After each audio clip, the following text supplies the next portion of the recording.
Today in PA is brought to you by Renewal by Anderson of Central Pennsylvania, which is hoping they can help you control your savings this month. How? By giving you up to $75 off each window if you buy 4, $100 off if you buy up to 6, and $150 off if you buy 9 or more. And $500 off each entry and patio door too. Interested? Then drop by renewalbyanderson.com for additional details. The State Fish and Boat Commission has been sued. Meanwhile, dock workers are expected to strike next week. 2025 stamp prices have been announced. Lastly, this pet peeve drives Pennsylvanians crazy. I'm Claudia Dimuro, and you're listening to Today in PA. According to a new lawsuit, Pennsylvania law gives waterways conservation officers quote-unquote unrestrained authority to search private properties in violation of the U.S. Constitution, reports the Center Square. Filed this past Monday in federal court, the suit was brought forward by Susquehanna County resident Tim Thomas, who's accusing the commission of entering his yard unpermitted multiple times last year due to supposed fishing violations. Specifically from an officer named Ty Moon, who first paid White's home a visit late one night while his late wife Stephanie was at home. As she was immobile from intensive cancer treatment at the time and was home alone, Mrs. Thomas didn't answer the door, leading Moon to accuse Thomas of evading him as he was attempting to cite him for fishing without a license. The commission dropped this case.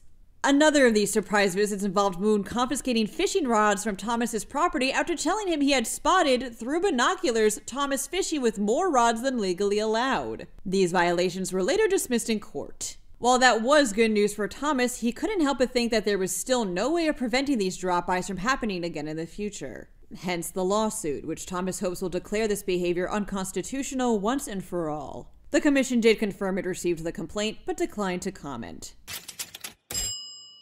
Dock workers at major ports along the east and Gulf Coast are expected to strike on Tuesday, reports Axios Philadelphia. This podcast reported on this last month, with the strike stemming from the fact that negotiations between the union representing dock workers and a shipping industry group representing terminal operators and ocean carriers have been stalled for months. Should the strike occur, it'll affect everything, from cars and car parts to food, as the ports are responsible for over half of all goods shipped in containers in and out of the country. This could cost the economy about $5 billion a day. The White House could step in to make sure the strike doesn't happen, but so far there's been no confirmation on that.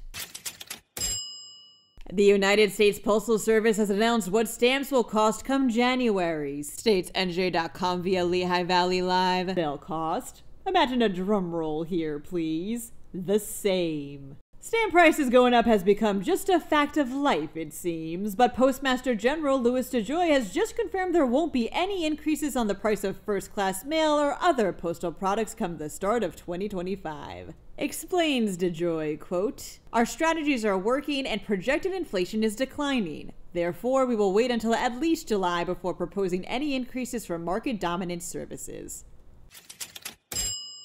We all have pet peeves, says PennLive. Those things that other people do which send us into an irrational, blind rage. Well, Gameland.gg was curious to see what kind of pet peeves were the most dominant in the US, just to see. Pennsylvania shared its #1 pet peeve with the rest of the nation. When people talk on their speakerphones in public. Ugh, the worst. In second place is people playing their music or videos out loud in public, and in third, when you're talking to someone and they just keep on looking at their phone. I'm aggravated just talking about all three. Happy Friday, you guys. To stay up to date over the weekend, be sure to drop by PennLive.com, and please remember to leave this podcast a rating and to read further about the stories we covered by checking out the sources used in this episode. Thanks in advance, and as always, thanks for sticking with us. I'm Claudia Dimuro, and I'll see you Monday for another week of Today in PA.